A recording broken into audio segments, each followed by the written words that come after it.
Thank you for joining us. This is, a webinar. We're going to be giving a webinar today about lobbying for environmental clubs and, how these concepts of sort of lobbying elected officials or, lobbying in other contexts can be applied to schools. My name is Anna Sarasoletti. I'm a junior at Penfield High School, and I'm one of the people working on the Collier School Green project for Climate Solutions Accelerator as a volunteer with Climate Solutions Accelerator. And I'm also involved in a couple other activism advocacy groups across the state, including New York Youth Climate Leaders. I'm a non-voting member of the board for Climate Solutions Accelerator and also involved with Rochester Youth Climate Leaders. Cecily, do you want to introduce yourself? Sure. I'm Cecily. I'm a senior at Pittsford Sutherland High School. I'm also a volunteer working on the Color Your School Green project for the Accelerator, and I'm also involved with Color Pittsford Green, and I just started being involved with the New York Youth Climate Leaders. So, yeah. Katie? My name's Katie Rigg, and I'm with Color Your Community Green and have been an adult collaborator with these guys on Color Your School Green over the last few months. And I'll turn it back to you guys. Okay, so today we're going to start with some climate basics, just kind of what climate change is, even though you probably know. But and then we're going to kind of go into why you want to engage with administrators and school board members, and then ways to engage, and then going into lobbying, how to lobby, lobbying 101, myths and missteps, etc. Okay, so based on the evidence, 97% of climate scientists agree that human-caused climate change is happening. So the tree animation here is pretty cool. The red leaf is a climate scientist who's not convinced, and then the green leaves are the climate scientist who is convinced. So in this scenario, there are 97 green leaves and 3 red leaves.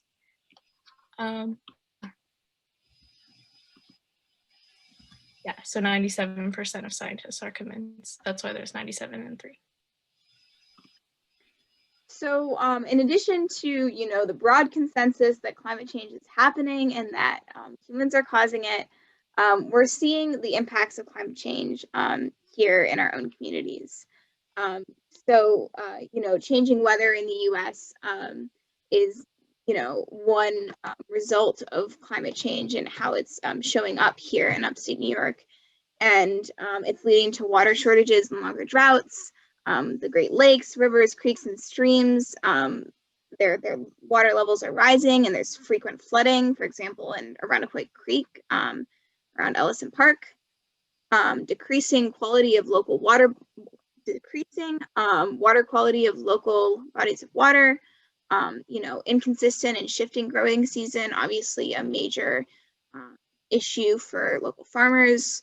And infectious disease proliferation. For example, more deer ticks is equal to more Lyme disease and results in that.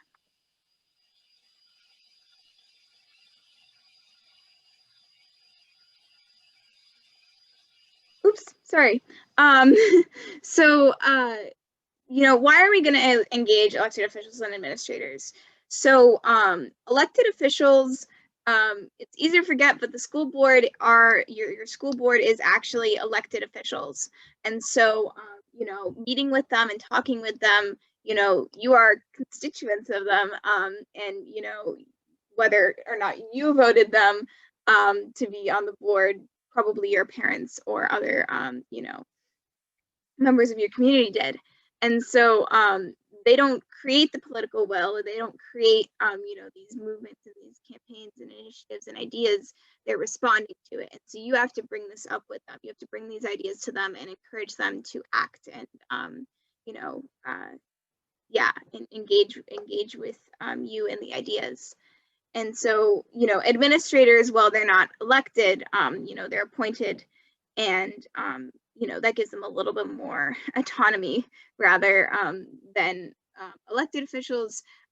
you know, a good administrator is going to listen to the students and listen to what they want, listen to what they're saying, and they'll see a meeting with students as a way to, you know, is an incredible opportunity to engage and, you know, listen to what the students want.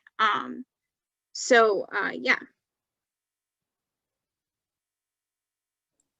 So showing political will is really important in getting your elected officials, the school board, and well, the school board is elected, and administrators into listening to you and really considering your ideas.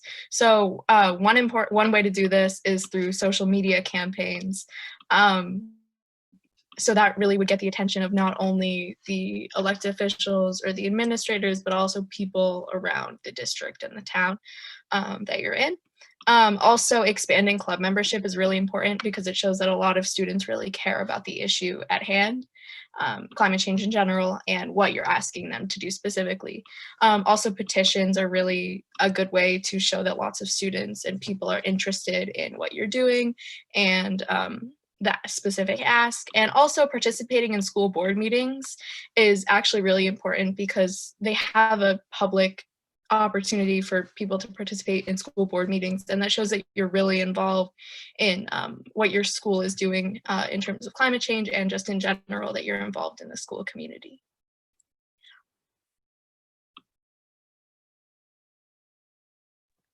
So some, you know, lobby meeting basics, you know, the who, what, where, when, why, how of lobby meetings, you know, beginning with who do you meet with? And so you, I mean, you want to think, you know, about what your ask, what your ask is, what you're asking them to do, what your campaign or initiative is. You know, you want to think about, do I want to meet with the superintendent? Do we want to meet with like the buildings and grounds facilities manager? Do we want to meet with the food and, you know, cafeteria manager for the district? You know, so thinking critically about, you know, who's really going to get, you know, be at the top of these changes, who's going to be, you know, really putting these into action and schedule accordingly. And so that brings us to how do you schedule a meeting? So reaching out to them, you know, poking around on your district's website, figuring out where to find, you know, the emails for those people, you know, the relevant people, and scheduling, reaching out to them through email is the most efficient way. You know, and it depends on the person. You know, occasionally a superintendent will have a secretary that schedules for them. So, you know, maybe you reach out to the superintendent and they say, oh, here's my scheduler, or my secretary, schedule through them. And so, yeah. And you can expect, you know, if they don't respond right away, follow up, you know, email them, you know, wait a week, you haven't gotten a response, email them again. You know, taking into consideration, you know, if you emailed on a Saturday and you have a week off of school, don't follow up the next Saturday because they probably haven't been working. But, you know, use common sense and, you know, follow up, you know, about a week later or so. And you can, you know, you should expect, in my experience at least, their schedules are busy.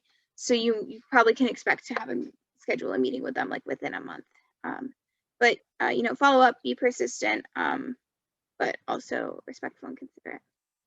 And where do you meet? Right now, we're meeting over Zoom.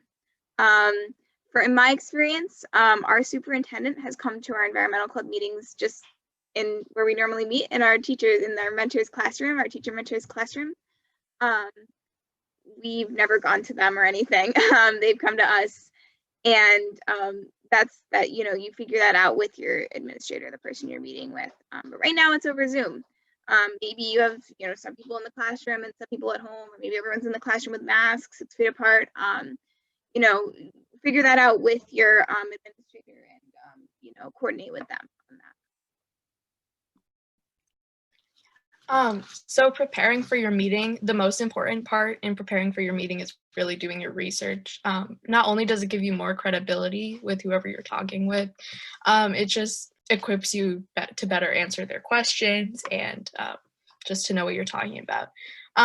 In building a team, you want to make sure that you have a good amount of people. You don't want to be the only person meeting, because if you have multiple people, it really shows that you have multiple people interested in what you're discussing, but you don't want to have too many people, as that gets kind of messy. It's important to define your roles. So that kind of depends on your relationship with the person you're meeting with.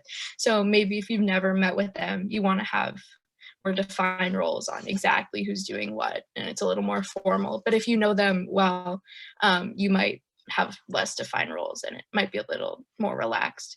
But it's really important always have a note taker so you can refer back to what they said at your next meeting and figure out where to move from there. And then developing a meeting plan is really important, just so that everyone in your meeting knows what you're asking for and what's going on and how the meeting's going to be structured.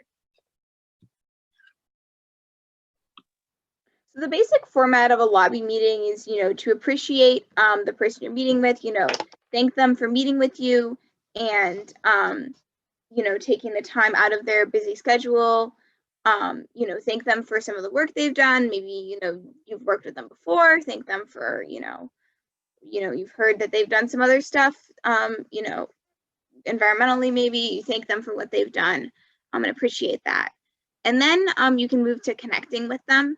So in my experience, this is, sort of a piece of the format that you can sort of take or leave or not, depends on the meeting on how much you focus on this. And so in this connecting, you can sort of tell a story, create a narrative around what you're asking. So maybe explain, why climate change is important to you, or why reducing waste is important to you, and it, give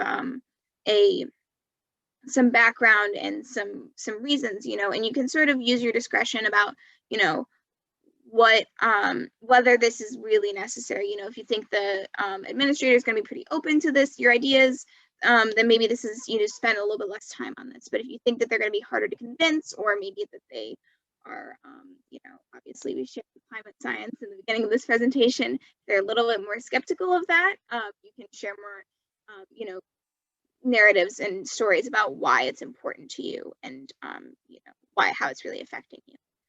Then you can move to discussing and your ask. So your ask is really what you are asking of them. So whether it's to create a sustainability plan, to eliminate, styrofoam trays in the cafeteria, to eliminate, plastic silverware in the cafeteria, whatever it is, you want to have an ask and have a discussion around it. So, maybe having a broader discussion, then narrowing down into your ask about what you exactly would like them to do, and then sharing, your ideas, again, what you'd like them to do, and then have a discussion with them about that and what their thoughts are, how do they think, how likely is it that that's going to happen, how can they help you, what can you do to make it easier for them to act on your ask, things like that.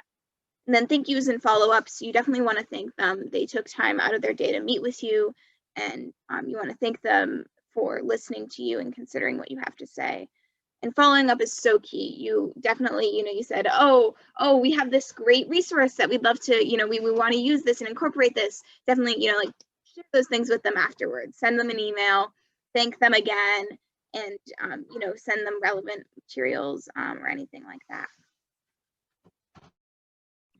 Okay, so in our Color Your School Green toolkit, we have added these 2 documents to help with lobbying, specifically with school officials. So the first document is a lobby meeting plan. So this kind of goes into helping your club plan for the meeting that actually happens. So you identify who you're meeting with and their certain school officials' anticipated level of support. So that really helps you plan what you're doing.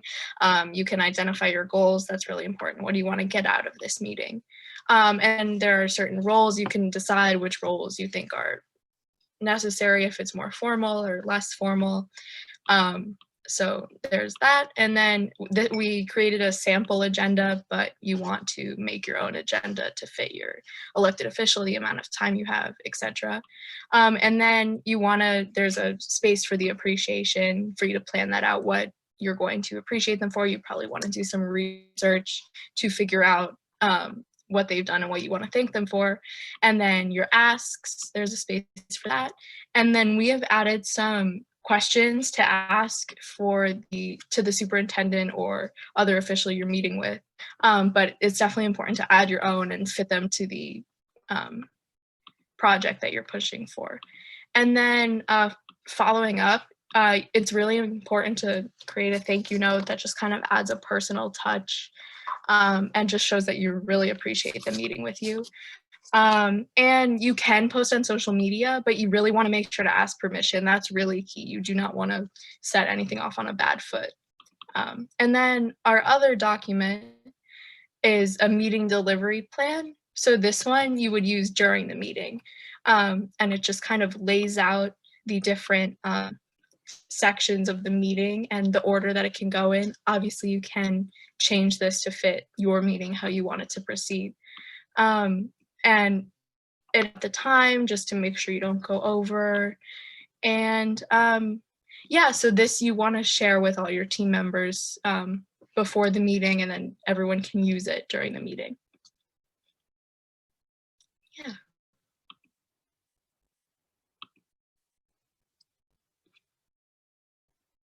Oh, and you can access these on the Color Your School Green website, which I will put in the chat. And I also just put the links to these 2 documents directly in the chat, but yeah, also on the website. So lobbying during COVID is obviously different. I mentioned it earlier, but you're probably going to be meeting over Zoom. And so there's a few, just little notes to keep in mind when meeting over Zoom specifically. And so you want to make sure that you have organized ahead of time who's sending the link, send the link, pretty far in advance. If the administrator offers to send it, make sure that you follow up and get that link from them and get it out to all the relevant people. Share it, make sure you get the link. Maybe it's from, if it's a school, a club mentor that's making the link, make sure you get it from them and share that with the administrator. So, making sure that they everyone gets the information there. And then, just logistically making sure that everyone's in the meeting, everyone's muted, everyone's, all set to go. And definitely, yeah, just keeping that in mind. Zoom meetings, if you've never used them before, test it out. I think a lot of people have at this point in the pandemic, though. So, just keeping all of those good things in mind for lobbying during COVID. Yeah. And remembering, I guess one other thing is remembering everything is virtual. Sometimes maybe if you're meeting with them in person, you would have given them a physical sheet. And so this goes along with the follow-up of, sending them that and sending them, whatever papers or, information that you wanted to share with them in the chat or through a follow-up email. So we have a bunch of slides here with some myths and missteps for lobbying. So, being aggressively confrontational, even if you're not sure that the administrator is going to be on board with what you are sharing with them, being, coming out of the gate super upset and angry and confrontational is never the right way to start. You definitely want to be respectful and, just be very put together with what you have to say. And do your best, don't give them a ton of room to be like, yo, you could do this, maybe you could do this. No, you want to be firm with your ask, but you don't want to be confrontational with it. You want to be respectful and, yeah, put together. Thinking meeting with another member of administration besides the superintendent or principal is a consolation prize. So maybe you're meeting with the building director or the buildings and grounds facilities manager, whatever you might be meeting with instead of a superintendent or principal. Their title might be different, but that doesn't mean that there's any less value in meeting with them. The superintendent has to have their hands in so many different things. Just meeting with somebody who specializes just on the buildings and grounds when you want to know about, what pesticides they're using on the school lawns or something. That makes so much more sense, actually, because that person is going to know a lot more specifically about what you are asking them. So that's actually not even a consolation prize. It's almost an upgrade because you get to talk right to the person who's going to be helping put these your ask into action. Another huge misstep is not having an ask.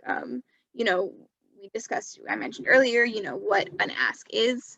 And you have to make sure you have, you know, something. And it might not be, you know, if you're thinking, you know, you don't always call it an ask, but that's really what it is.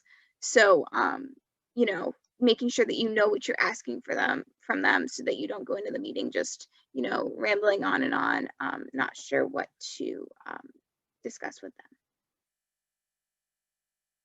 And bringing up unrelated issues. These are obviously some pretty big, heavy issues. You're probably not going to be bringing these up accidentally during your meetings, but maybe there's other issues. You know, maybe you bring up something else that's not related to your ask, but it's like you're talking about you're talking about putting solar panels on the roof, and you start talking about reducing food waste in the cafeterias. It's important in your meeting to, you know, make sure you know what your goal is in the meeting and what you want to talk about, because it is possible that the person you're meeting with could change the subject in some way, and you kind of do want to bring it back to what you're talking about. But you, you know, as a lobby team, as a team, you don't want to be bringing up these unrelated subjects, because you really just want to, yeah, get to the point with what you're asking for. Talking too much. You definitely don't want to just, you know, talk too much, throw so much information at them that they don't know where to start or what to say. You want to listen to them as well and hear what they have to say and how they respond. So, you know, and making sure that everyone else talks in the meeting, you know, making sure that it's not just one person speaking the entire time, you know, sharing the floor, and yeah, getting your point across in a succinct way is important. Forgetting to follow up. I mentioned following up multiple times, but definitely following up is so important. You know, keeping that connection, sharing with them, you know, important information. All of that is so important, and it's going to be the key to, you know, getting what you want to accomplish done. So, what's next? You can always email us at coloryourschoolgreen@gmail.com. If you have any questions, anything about lobbying, anything about climate stuff in general, anything about your environmental club. You can also follow us on Instagram at the Climate Solutions Accelerator. And then I guess we're kind of wondering like what kind of projects you're interested in working on. You really want to identify that. And if you have any questions or need any support, we're happy to provide that. And yeah, and now we're going to move into kind of a Q&A section. So if anyone has any questions, we can try to answer them.